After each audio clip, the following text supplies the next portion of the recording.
My name is Harolynn Williams. For you guys who don't know who I am the pre-health advisor and Post-Bac Coordinator here for Wright State University. And so today we're going to go over the personal statement workshop. Okay, all of the health profession applications that you'll be filling out will have some kind of personal statement that you'll have to write about. So we'll go with talk about the word content, how many characters that they want, what they want to see. We'll talk a little bit about secondary applications, since that is going to be more essays that you're writing. We'll touch a little bit about that for your personal statements. So for the most part, most of the applications that you'll be applying to, you pretty much just need your transcripts and your personal statement in order to submit your application. There might be a couple applications that might want you to upload your letters of recommendation. I think CASPA might be one of them right off the top of my head, but I'm not sure. But for the most part, most of the applications will want just your personal statement and your transcripts into it. Okay, so let's go ahead and get started, get you guys out of here. Okay, so a good personal statement could mean the difference between an acceptance letter and rejection letter. So what I normally say and why the personal statement is so important is because this is the only time that you'll actually be able to give voice to your numbers. Okay, so everybody's going to come with a certain set of metrics. You're already going to come with GRE or MCAT scores. You're already going to come with GPAs. And so all that does is just say you have this GPA, you have this score, but it doesn't tell who you are and kind of what your story is and why you're trying to go down this path. And so the personal statement is what first clarifies that, gives them an increased interest, okay, into it, and then allows you the opportunity to come in for an interview. And I will tell you that an interview for any of the health professions, that's 50% right there. So if you're lucky enough to make it in for the application, for the interview, then 9 times out of 10, your interview will be what determines if you're going to get in or not. Okay? So take this, very important. A lot of times students will kind of, I try to provide you in your handouts different cliches or different phrases that students use. What I usually will tell you, and as you see as we go through the PowerPoint, is be you. Talk about you. Don't talk about what you think that they may want to hear. You know, talk about your passion. Let that come through when you're trying to do your personal statement. Because obviously, you're putting yourself through a lot of situations in order to move forward to get into health profession school. And so you have to realize that your application is one of the most important things that represents you 100%. And if it comes across, you know, excuse my language, half-assed, okay, then they're going to look at you like that's who you are, because your application is the representation of you, okay? So, personal statement components. These are sometimes the topics or themes that students will kind of think of as they're trying to go through. What kind of student am I? What am I trying to convey to the admission committee that I'm about to sit in front of, or those kind of things. So usually it'll be, what is the motivation? Maybe what is my family background? If I have a family background that may have extensive health profession within it, or some that has none. You know, you might not have a nurse, or you might not have anything in your family, but this is the path that you decide to take. So sometimes letting people know, you know, you don't have that initial support system, okay, to help you with that, that gives them a bigger picture of what you're going through, okay? Your extracurriculars, your work responsibilities, volunteer activities, your shadowing observations. What I mean by your shadowing observations. So usually for all of the different health professions, you have to shadow or volunteer, okay? And you're going to have to ask that health professional that you're shadowing or volunteering using for letters of recommendation, okay? And so in that point, this is where you have the opportunity to, based on the things that you are doing, either with that doctor, volunteering, for you to kind of give those examples, those real life examples as to why you're doing this and why it has solidified you to go forward. So what I mean by that is, say for instance, we're a transport in the hospital. okay? And you're just like, all I do is just transport them from one place to the next, or take them to get test results and take them back to their room. Okay, well, one of the things that I do say is a closed mouth don't get fed, okay? And what that means is if you don't open your mouth and you don't tell these people that you're working with what your path is and what you want to do, they're not going to be there to help you. So a lot of students will come in and say, you know, can you help me find shadowing? Can you help me do this? And I'm like, okay, well, what are you doing? Well, I work over at Wright and I do this and I do that. And I'm like, well, you're there. What else do you need to do? You know, well, I can't do. You have to talk to these people. You have to let them know that you are interested in their profession, that you want to find out what they did, what medical school or PA school or PT school was to them. Those are the kind of things that's going to help you. And so as you're then shadowing, okay, I always say, think about it as your own grandmother or grandfather, okay? If somebody was transporting them to and from, what would you want them to say to them? How would you want them to feel? Say if they're getting ready to leave, go to their room and go have some x-rays or something like that done. Their life might be changed upside down. Sometimes just having a simple conversation with them, asking them how their day was, maybe what are you going to do after here? After you finish out of here, what you going to do? Those are the kind of things that make people feel a little bit comfortable, okay? That opens them up to ask a lot more appropriate questions of the people who are going to be around them. So those are the kind of things that you want to talk about. Like I had one young lady, she came in and she was like, oh, I just transport and that's it. And so I told her, I said, closed mouth don't get fed. We had a conversation. She came back a couple weeks later and she said, Ms. Harolynn, thank you so much. She ended up having to transport a mother and their child, okay? Something was really wrong with the child. The mother got some bad news and was very distraught, okay? She was military family, nobody here to help her, all right? And so you had just the regular transport, gonna take the baby and the mom over to wherever they're gonna go.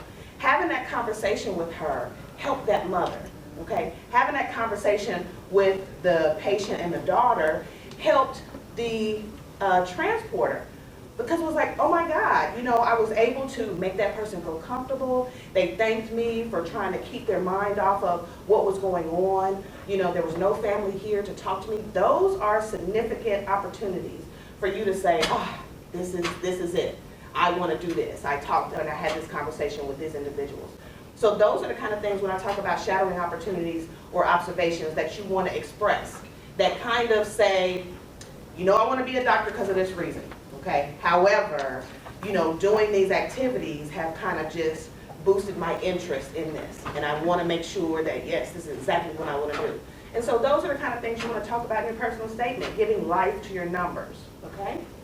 So irregularities in academic record, non-traditional background. So usually what I usually tell my students when you're putting in your personal statements, usually about 2-3 components out of this. Usually the first component usually ends up, why do I even want to do this? Why do I want to be a doctor? Why do I want to be a PA, PT, whatever it may be, okay?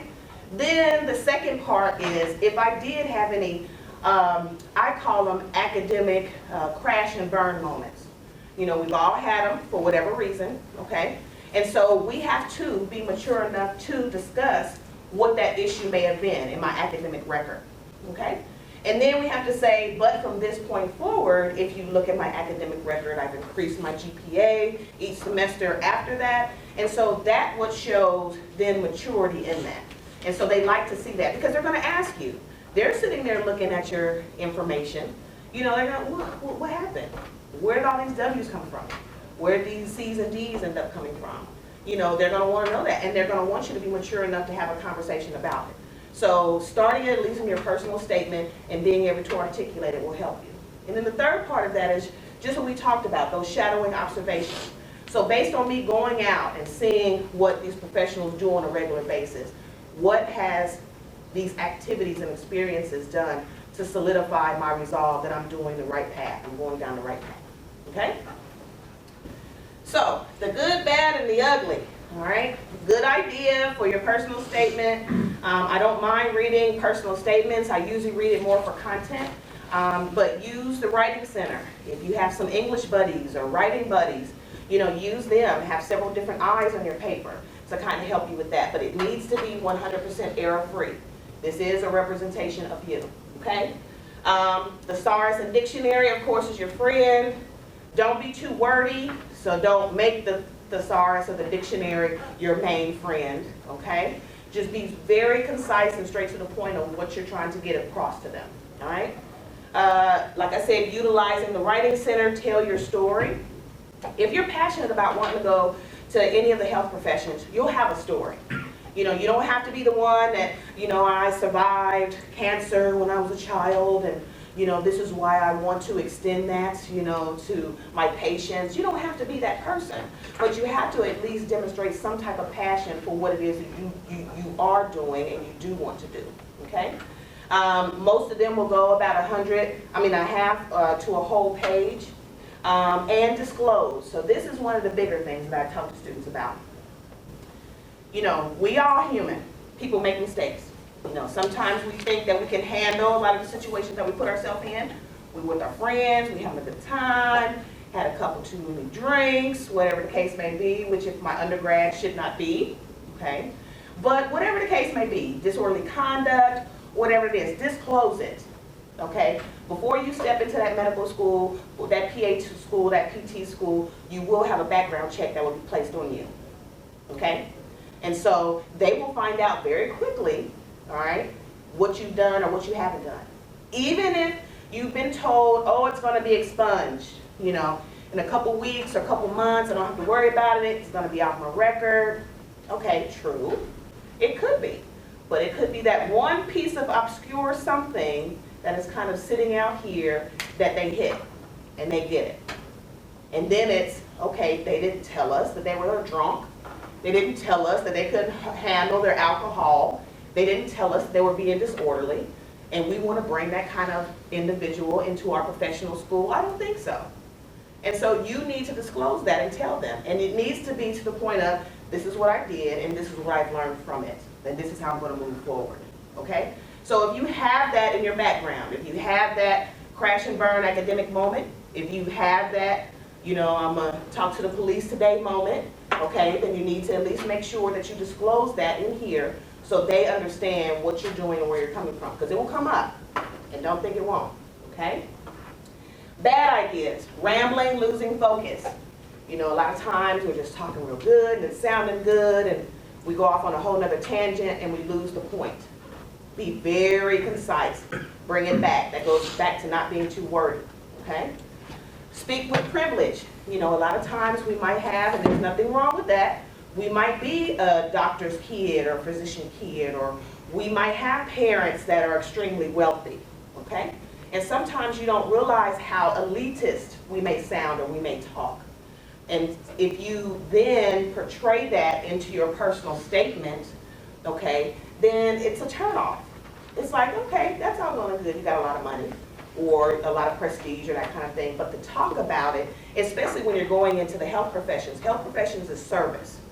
So it's not about how much you have and what you're doing and keeping up with the Joneses, it's about what you're going to do to give back. So be very mindful when you have that privileged speak that sometimes comes out of students and they don't necessarily realize it, okay?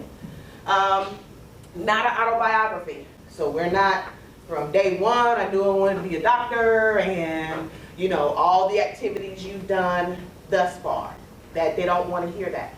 Most of the time when you're doing personal statements are usually talking about things that you haven't already highlighted in another portion of your application. So be very mindful of that, you know, as you're putting down the different activities and volunteer opportunities and stuff like that you're doing. Essentially, when you come back to your personal statement, it is bringing it all together, but at the same time, it's not to repeat everything that you put in different sections within your application, okay? Of course, bad sentence grammar, those kind of things, like I said, error-free. And then to reuse information within applications and different things of that nature, okay? Not really a good idea, all right? So, how long does it have to be? So I'm going to go through all of the different health professions that we have and how long their essays have to be, and then what their character count is. So if you're doing DO, the application for DO or Doctor of Osteopathy is a COMIS. They want 4,500 credits, characters. That's going to include spaces as well.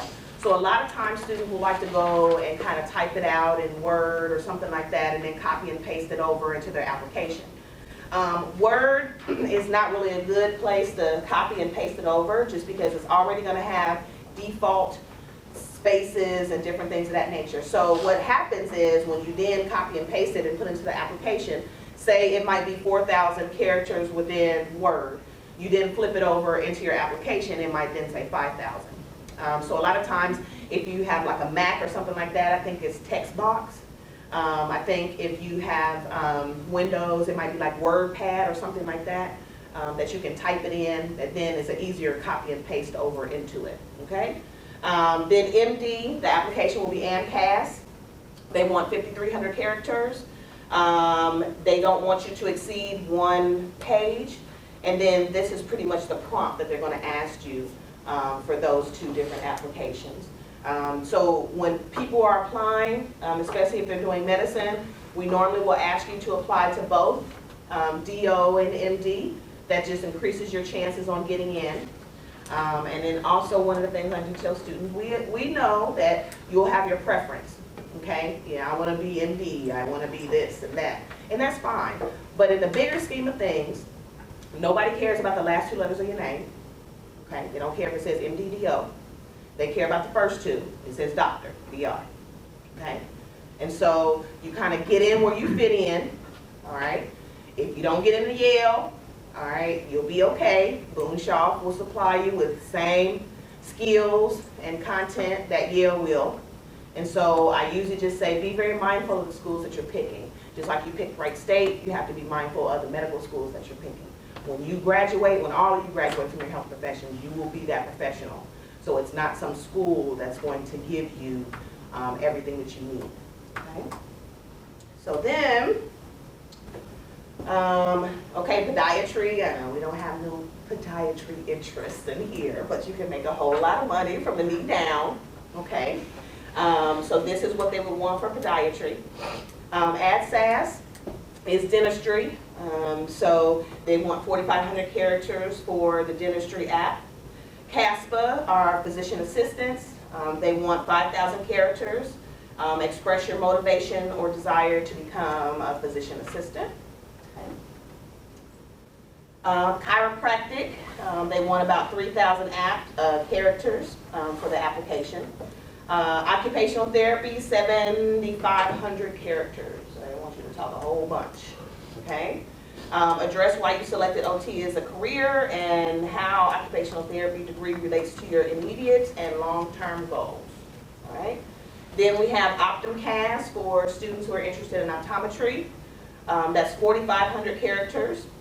And pretty much the prompt is what inspires you to become an optometrist.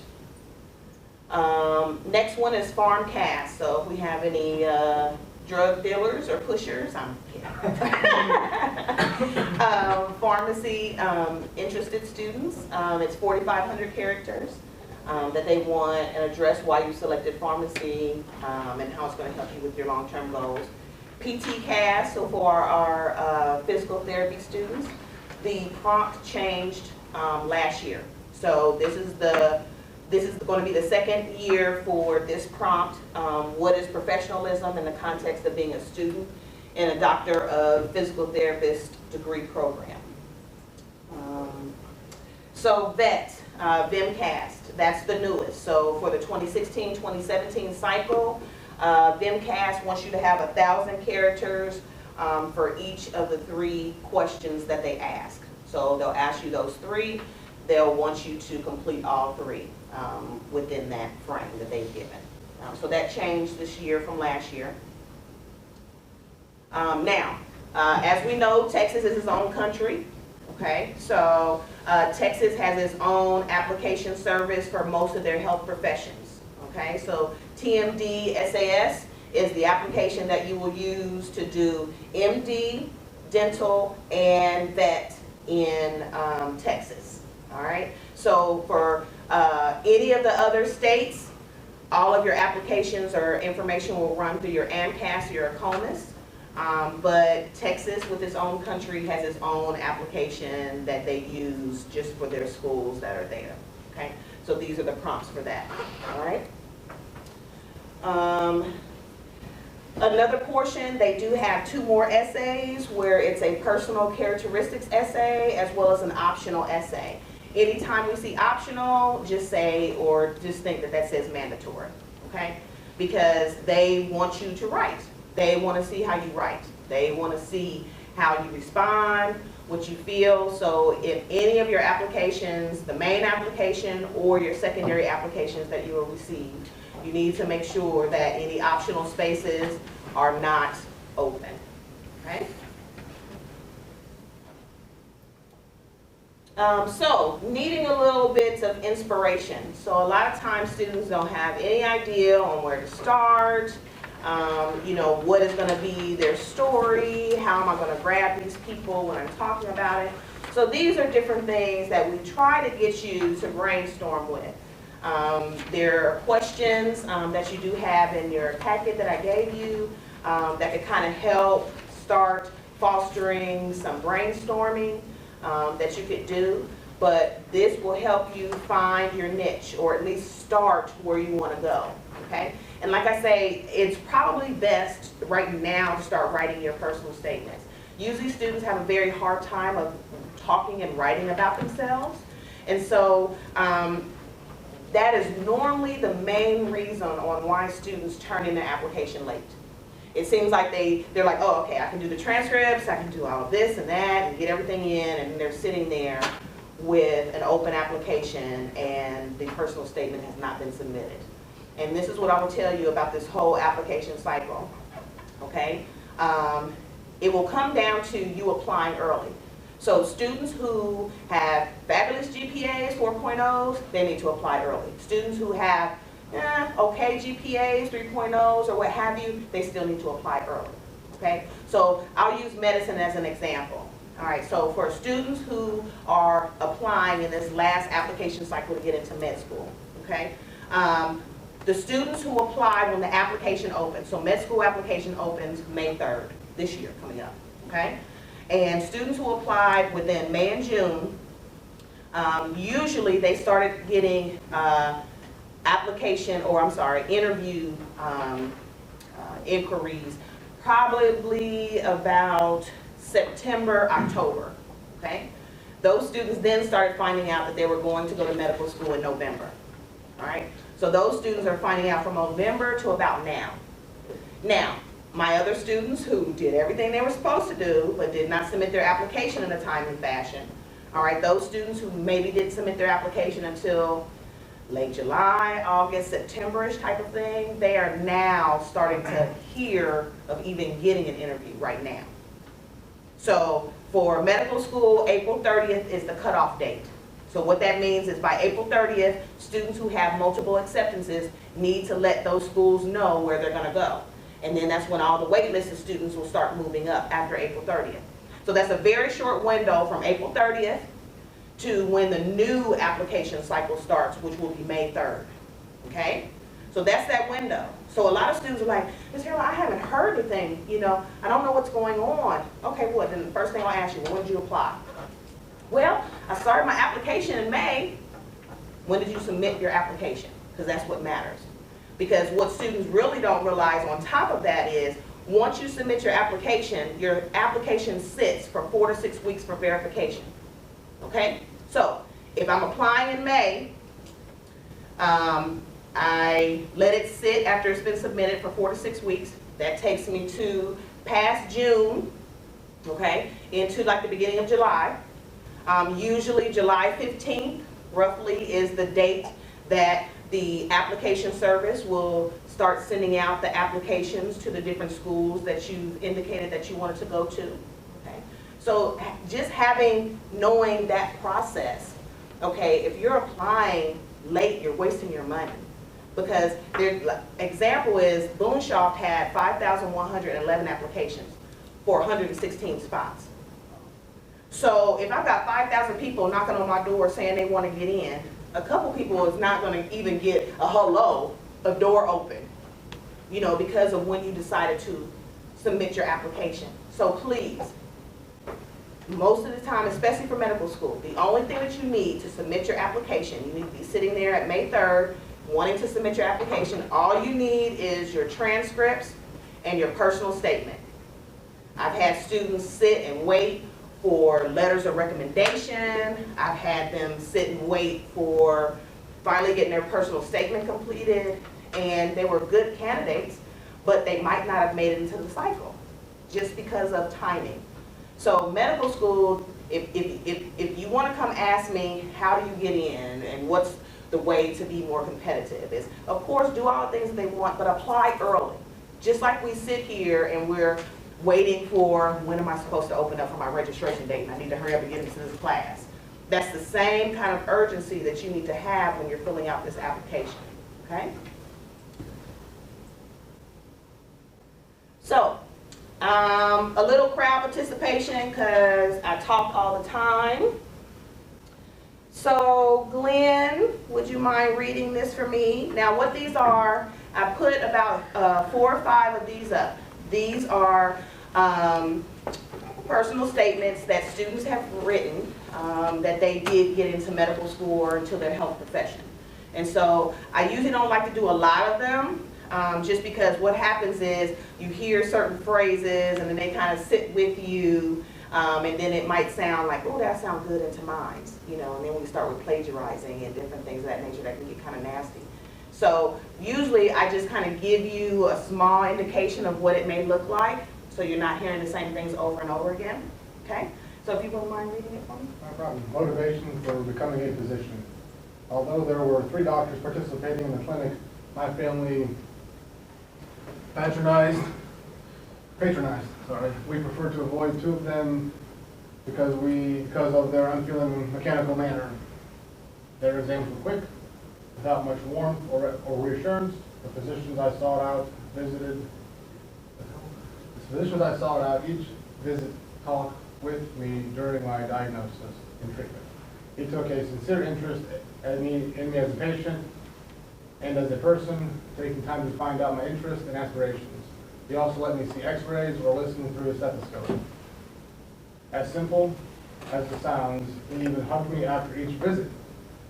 And as I found out later through a high school career exploration program with him, he practiced medicine, faced with the hardship of limited resources available to care for an overwhelming number of patients. Yet he got tremendous satisfaction from helping his patients. In his mind, the satisfaction far outweighed the limitations. I believe a career as a physician can give me some satisfaction. Medicine combines the challenge science provides me, the enjoyment I get from interacting with people, and a broad means through which I can be an advocate of a healthy way of life. Hopefully, I can give a hug or 2 along the way.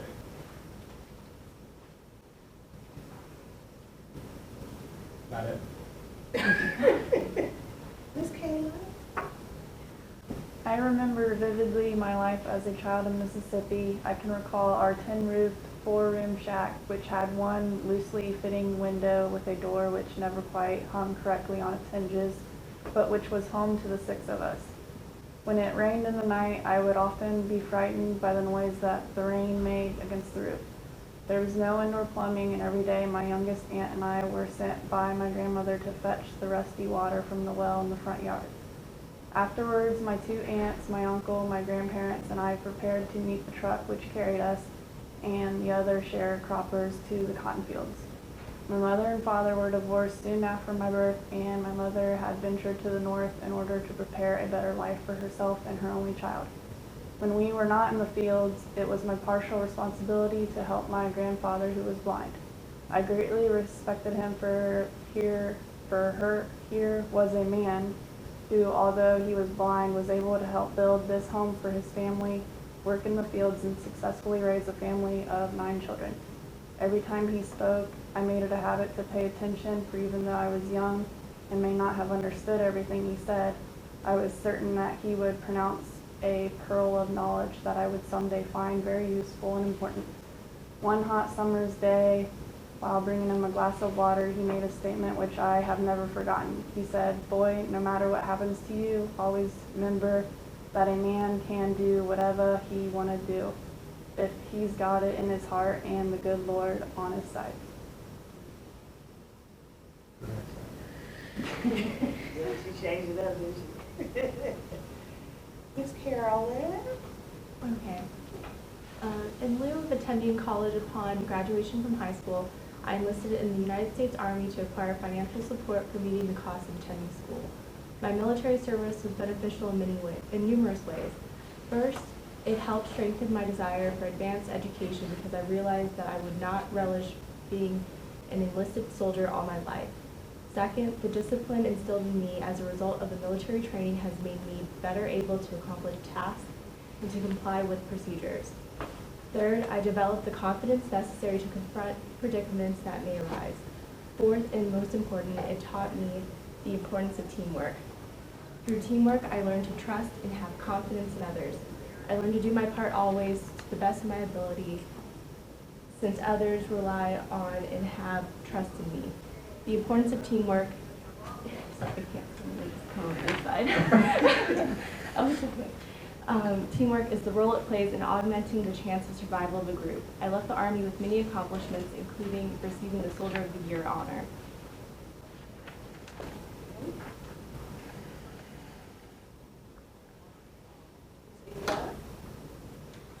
Throughout my undergraduate education, I was learning how to learn and learning content simultaneously. I withdrew from school to reevaluate my career options and the choice of school. In addition, organic chemistry presented a particular problem to me, as I found it required a need for rigorous daily study and an understanding of problem solving. I retook the course several times. At first I failed because of my study skill deficiencies and subsequently because of the way I tried to fit the class into my course schedule. Since then, I have remedied the problems. During the fall quarter, I had a bout of mononucleosis and was unable to complete most of my coursework. Upon returning to university, I tried to compensate for the lost time in my education by overloading my schedule with science courses that would enable me to graduate. However, my lack of well-developed foundation in the basic sciences hindered me from making satisfactory progress in these courses as well. When I decided in my senior year that I sincerely wanted to become a physician, I acknowledged that I needed additional preparation. And one more volunteer. Go ahead, Sheriff. Okay. Non-traditional background, you'll never pass. Those words from a high school math instructor rang in my ears for many years. And that prophecy of failure followed me for longer than I cared to admit. Years later, I looked at that prediction of failure squarely in the eye and decided I wanted none of it. The summer I left home for college, I packed a clear notion of what my life's work would be. I only knew that I was blessed to pull myself with a supportive family and the desire to pull myself out of the uncertainty. Becoming a physician was an option I had agonized over many years. A rather undistinguished undergraduate career made me unsure of the possibility. I feared failure and was uncertain if I could survive the pressure. The turning point came with the birth of our son. He struggled for life from the start. When he finally lost his battle, we mourned him, but marveled at his resilience and the tenacity with which he fought. He forced me to reassess my goals and understand that anything worth having was worth the struggle. Becoming a physician was what I wanted. Fear of failure was my major obstacle. I returned to school, performed well, and was encouraged to continue. My improved work habits have, with one exception, been quite successful. Through a sound science curriculum and informed, caring advisement, I've seen that admission to medical school is a reality. What is most gratifying is that I'm aware that hard work and study will usually result in good grades. Thank you. So, as we're bringing everything all together, think before you write. So if we need to throw brainstorming out, put down your favorite colors, your favorite numbers, what are you thinking, what's in your mind, kind of thing, if we need to start that basic and then expand it out. But your personal statement will be a very good representation to give voice to your numbers, okay? And so tell the committee who you are, why you want to become a health professional, okay, whatever field that may be in. Make it about you. Give yourself some credit. Be honest and forthright about what you're saying, okay? Use positive language always, right? Proofread carefully, as we talked about, disclose, disclose, disclose. So if there's anything that I have done that can come back to bite me, okay, on a background check, please, please disclose it. Okay, I don't care if they, oh, we'll expunge it, it'll be, don't do it. Okay, because they can very easily just Google you, okay, and just make it that easy if it doesn't come down to a full-fledged background check, okay? And then show your passion. You want to do this for a reason, you know, so what is it? You know, all of these hard science classes that you're taking and all this volunteering and shadowing and coming and talking to me and, you know, being stressed out because you're preparing for these professional exams. You know, you're doing all this for a reason. And so you want to be able to articulate what that reason and that passion is for you to kind of put yourself through this, okay? So next thing, secondary applications. So like I said, after you guys usually apply to your health professions, you'll end up getting a secondary application. So I'll give an example. We'll use medical school. So okay, for instance, I applied to 10 different medical schools, okay? And I ended up getting secondary applications from only 5 of those 10 that I applied to. Then I can safely assume that I will probably be getting interviews from those 5 different places that sent me secondary applications and not from the places who didn't send me, okay? The secondary applications give you the indication that they're interested and they want to go to the next step with you, okay? And if you don't receive that from any of the other schools that you've applied to, then, you know, just assume that, you know, walk away from that school. Now, they do send out secondary applications for different reasons. I would say medical school is usually the one that has the more diverse reasons. So what I mean by that is Ohio University. Ohio University is the only DO school that we have here in Ohio. They will send out anybody who is an Ohio resident and who has filled out an ACOMAS application, they will send you automatically a secondary, okay? Boonshoft will send you out a secondary application if you have a minimum of a 3.0 GPA and you have a minimum of a 495 MCAT score, okay? So there'll be different criteria on why schools will send you secondary applications, sometimes just because you're applying, sometimes because you meet minimum criteria. That's why they'll send that to you, okay? So within the secondary applications, most of the times when you start receiving those back, it's a good rule of thumb, complete them and send them back within a week. That should be a turnaround time, okay? The sooner that you get the application in and get it back to them, it shows them first that you're very interested. Secondly, it keeps your process going. The more that you take time in between each of the pieces of your application is you're taking away your chances on being accepted or being offered an interview, okay? So this is, when the application opened, I need to be sitting there putting it in. I need to be submitting it. When my secondary application comes in, I need to be completing whatever essays that are in my secondary application and submitting those, all right?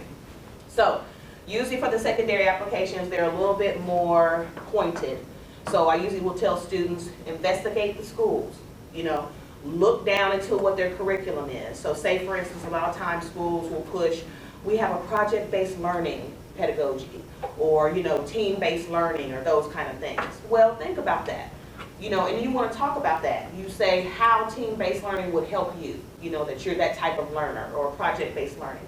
You know, that then shows that, oh, they dug through on our website, they saw what we have to offer, they're trying to articulate how our program will be a good match for them and vice versa. So making sure that you're able to pull a lot of their language and lingo from their department and push that back into their application. They like that because that shows that you're doing your homework on that school, okay? Start making a little list, you know, an official list of different readers of your application. Not just readers of your personal statements. You want eyes, different eyes to be looking at your entire application because your application is a representation of you, okay? So when they look at applicant 789643 and it says Kayla, then now you're Kayla that they're looking at everything. You're no longer the applicant. Okay, so that's why you need to make sure that you're very concise in what you put, all right? Of course, like we talked about, read before you write. A lot of times what happens is we'll see a question down there and we'll pull a couple words out of it and know what that question is and answer something totally different than what was actually asked of me. And so I see that all the time. You know, students kind of read what they think they wrote or read what they think they're reading, and it's not even close to the question that they're being asked. And so then we're asking something totally, you know, out of the box, and then they're like, what is this student even talking about? You know, so you don't want to go down that path. If you need to reread, triple read, quadruple read, whatever, to really understand what they're wanting from you, information they're wanting from that question, okay? Of course, correct any obvious, double check, triple check, those kind of things. Organize. So as we're getting ready to open up our application, it's going to be intimidating, okay? Get you a notebook, get you a place that all of your information is going to be settled in. You know, make copies of your application. Reread your application before you go into these interviews. Read what you put in. It could be you put the application in May. They're not going to ask you or you even get interviews until September, October, November. You forget very quickly what you put into it. And they'll ask you something very quick and random that you wrote into your own application, and you'll sit there and be like, really? You know, and you don't ever want to be caught like that, okay? And then restrain use, I saw this and I was like, let me put it in. I had to kind of come up with my own definition of it. But so restrained use of unusualness within a process. So the example that I used, and I had to laugh at it. One of the health profession schools asked a young man for a picture, and he wanted to be a smart tale about it, and he drew a picture of himself. It's like, really? I mean, you know, this is about to be your future, your professional future.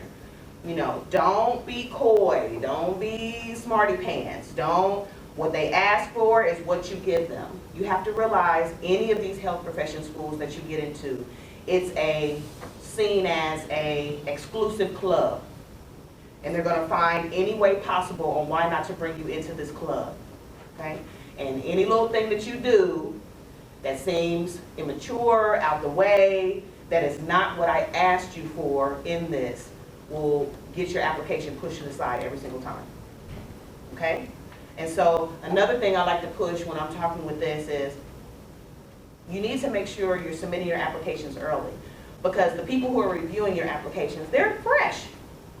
They done slept good, they done took a nap, they done ate good, had them a couple Red Bulls. They're ready to look at your applications if you've applied early. When all of that wears off and I'm 2/3 deep into this application cycle, I'm tired. And then I'm not looking at you based on your own merits. I'm not looking at Harolynn and saying, okay, Harolynn has this. Okay, let's bring her on. No, what I'm doing at the end of the cycle is look at these 3.7s. What does this 3.7 have that this one doesn't? What does the 3.2s have? You know, so being compared then to someone else is not a fair assessment of you and what skills that you may have. So again, if you want to be looked and evaluated for what you are, what you're doing, and what you have going on, the earlier the better when you come to apply, okay? Additional information that we want to make sure that can get included is updates. So if there's any updates that's happened during your initial application. So remember, if I'm applying in April, May, June, okay, I'm not going to talk to anybody until September, October, November, maybe later, okay? And so I need to make sure that if I've maybe taken some more classes or now my grades have posted from courses that I took now, I'm going to send that. If now I have a medical scribe certification that I didn't have previously, I'm going to send that. You know, so anything that I've done to kind of advance myself in my application and the profession that I want to go into, those are the updates that you want to send out within usually your secondary applications, okay? Any experiences, qualities that will contribute to you entering the professional school. Reapplicants. So usually when students are going through health professions, it might be 1 to 3 times during the application cycle that you would have to apply. That's normal. So a lot of students will come in and they'll apply the first time and then they won't get in and then they're like, I'm not going to do this, so they're just going to walk away. And it's like, no, don't do that. You know, it could be little bitty different nuances that could have happened during an application cycle that got you looked over. It could have been that you submitted your application late. I remember when the first MCAT started, what was this, 2 years ago? One of the reasons that a lot of students, very good students, didn't get in because there was a family practitioner shortage. So students who came in and kind of talked about wanting to do family medicine, family practice, general practice, those kind of things, usually got a push into medical school a little bit quicker than the students who didn't maybe have that focus, maybe wanted to do internal medicine or different things of that nature. And so sometimes it's not that you don't get in because of who you are. So a lot of times you don't take it personal. A lot of times you don't get in because of the nature of the cycle. You know, it could be, you know, a whole bunch of people they're looking for rural medicine now, or they're doing this. And it's one of those things that you just don't know until we're starting to see the students that are going through the cycle, and we're starting to hear the stories and the students who are getting accepted in. And it's like, oh, then you're starting to deduce like, oh, they're looking for this, you know, this medical schools, or this is going on. So a lot of times, if you're doing everything that we've talked about, applying early, you know, rereading everything, getting your shadowing and volunteering and all that kind of stuff done, then it just could be the nature of the application cycle as to what you didn't get in. So I've had plenty of very good students, doctors, you know, have to go 3 times around to get into their health profession, and that's normal, that's fine, okay? So the reapplicant issue is when students reapply, a lot of times the first time that they go to apply, they didn't do everything they needed to do. They probably wasn't as diligent that they needed to be to get their application in. And so a lot of times they just feel like I can just copy and paste it over and be good. No. All the schools will see your first application, okay, and you didn't make it in the first cycle. If you come back in the second cycle, all the schools will see your second application.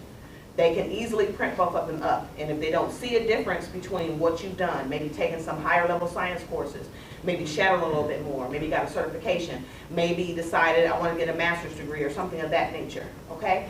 If you don't show a change between the 2 applications, you're headed to your 3rd try, okay?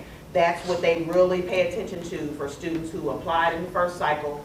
What are you doing different in the second cycle to make you more competitive, okay, to come into the health profession, all right? Address anything for the admissions committee that you feel that they should know, and that just comes to the importance and the passion that you have about certain things. And so, you know, sometimes it's just bubbling over and you're like, I need you to know this, you know. Be very mindful if that's something, you know, you don't know or you're not sure, you know, come talk to me, come talk to Amanda, run it past us. You know, does this sound good? I'm really excited about this. Do you think this is something I might want to talk about? I'm like, yeah. But don't force the issue. Don't talk about it and nobody's ever asked you a question about it. You kind of just take a question they ask and kind of find a way to backdoor it. And it's like, you want to keep everything up and appropriate as much as possible, even if you are excited about pushing that information forward, okay?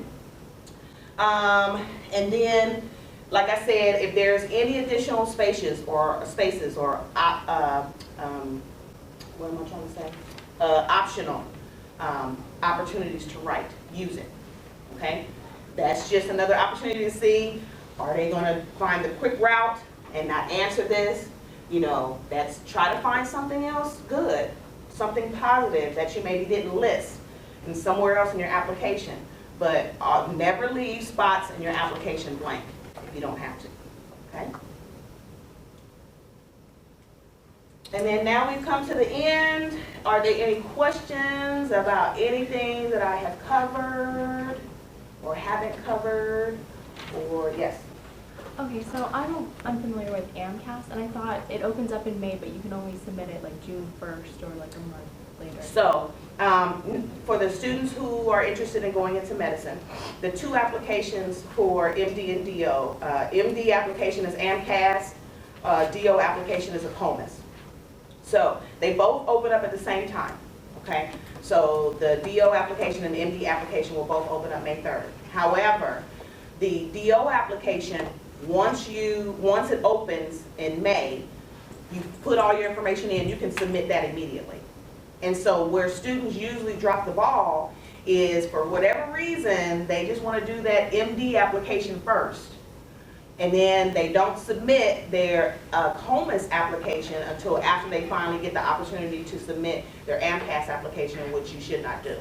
So yes, the MD application, it will open up for you to be able to put all your information in the system from May 3rd to pretty much June 3rd, roughly, okay? And then when that submission date opens up, then you're able to submit your application to AMCAS, which is MD. So that's the difference. So let's say, for instance, most of the time students will do their MD application first because their MCAT score will automatically import from MCAT straight into your AMCAS. And then you have to go into your AMCAS application and tell your AMCAS application to send your MCAT score to your COMAS or your DO application. Okay, so that's where the confusion sometimes happens. So students will sit there and won't do anything with any of their applications. And I'm like, do your COMAS application. You know, usually you'll find out from a DO school quicker that you got in than you will an MD school. Okay? So if I'm asking you to apply to both and you're not biased by one or the other, okay, then I would say first application you should open up should be your COMAS application. You should submit everything for your COMAS application immediately. And then once that application opens up again for the AMCAS, the MD in June, then you submit everything at that point. So that's kind of the difference, because if you think about it, the DO application, it's going to be already at the schools before July 15th. The MD application will open May, reopen for submission in June, and then it doesn't even go down to the schools until July. Okay? So most students, and I'll be honest with you, the DO application is a lot more easier and user-friendly than the AMCAS application too. So, you know, they've updated. Liaison is the parent company who took over the application services of these applications. And the DO application, because I've gone through it myself, you know, looking through it, it's a cinch. You know, it's got a lot more user-friendly language than, say, the MD application does. It can be a little tedious. So I think that's why they open it up and allow you the opportunity to put all your information in before you submit it for the MD. Yes? For the personal statement for DO and MD, is it okay to like reuse parts of it for both those applications and modify it for the character limit? You can, yes. This is what I caution, and I hear what you're saying, but let's just go straight with it. Do not copy and paste one to the other, okay? Don't do that. You do want to be able to talk to the different nuances of what that profession offers. So the nuance of DO is, you know, normally you get the opportunity to do OMM, which is pretty much a short word for chiropractic or manipulation. Okay, that's what you get extra from what an MD doctor will do or a physician will do. Okay, and so you want to be able to kind of talk about the holistic nature of DO a little bit more in depth than, let's say, MD. So you can use aspects between them, but you do want to have it a little nuanced between the two, just because they are two different types of doctors. And so you want to be able to articulate that, and you want them to see that you have articulated that instead of just copy and paste. I want to be a doctor for this reason. Even though you kept that generic, you still want to be able to talk to the profession that you're trying to get into as well. So I would tweak it a little bit between the difference, never do an exact copy paste over. Okay.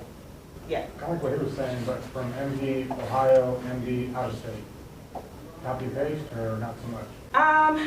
Yeah, if you're just doing MD, it doesn't matter. Okay. You know, the nuances will start coming when you get into your secondaries. Okay. So the questions that I pretty much showed you will just be across the board, whatever, if it's Ohio or if it's Indiana. But the nuance nuances will come a little bit more when you're going into your secondary applications, because then they're getting really specific about what they want. Okay. Any other questions?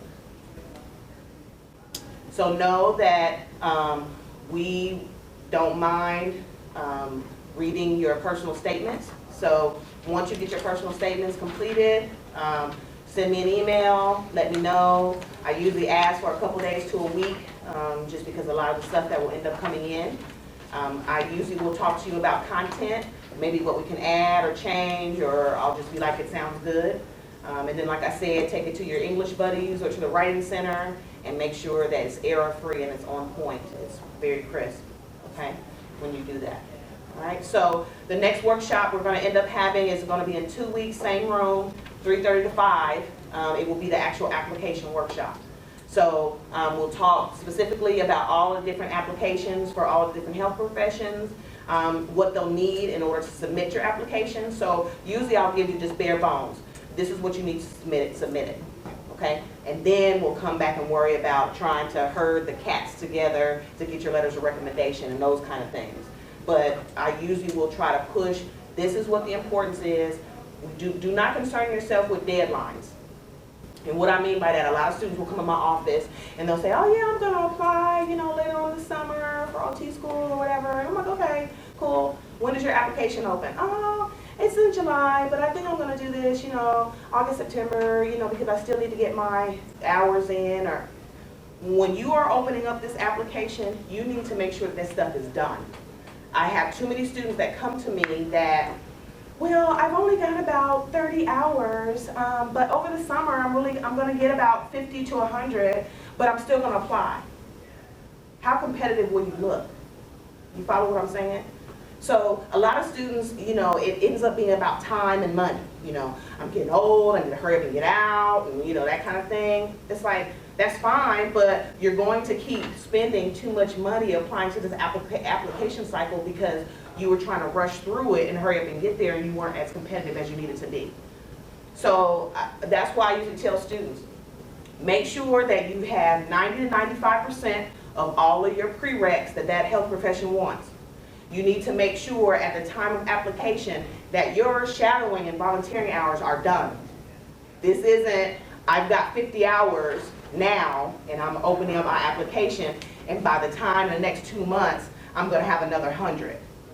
That's not going to work, okay?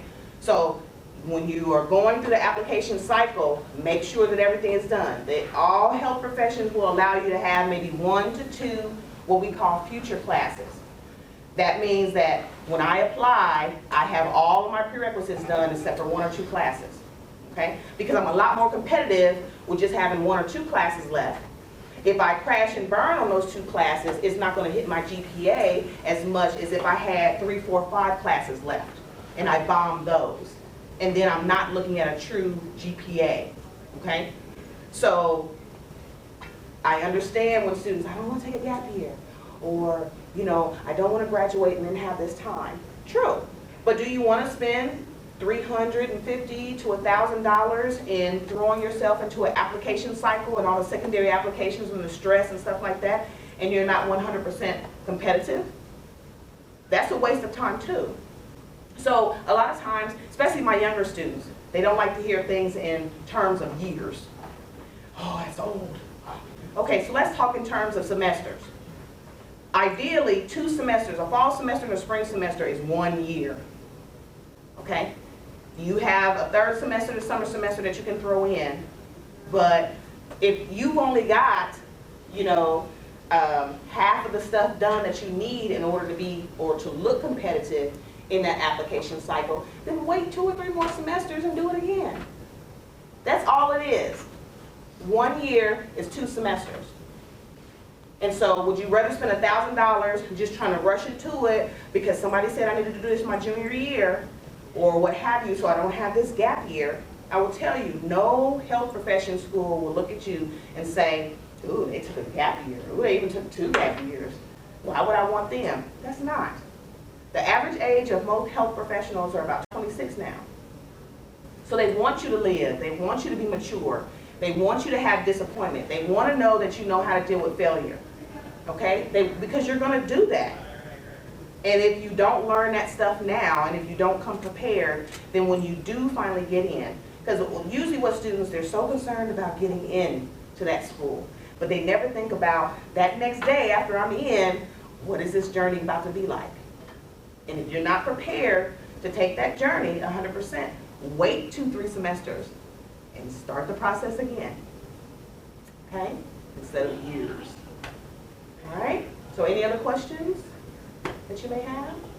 All right, so remember the application workshop, March 24th, 3:30 to 5 here. If you need anything else in the interim, I'm down at 106 Ullman, or you can email, okay? All right, thank you.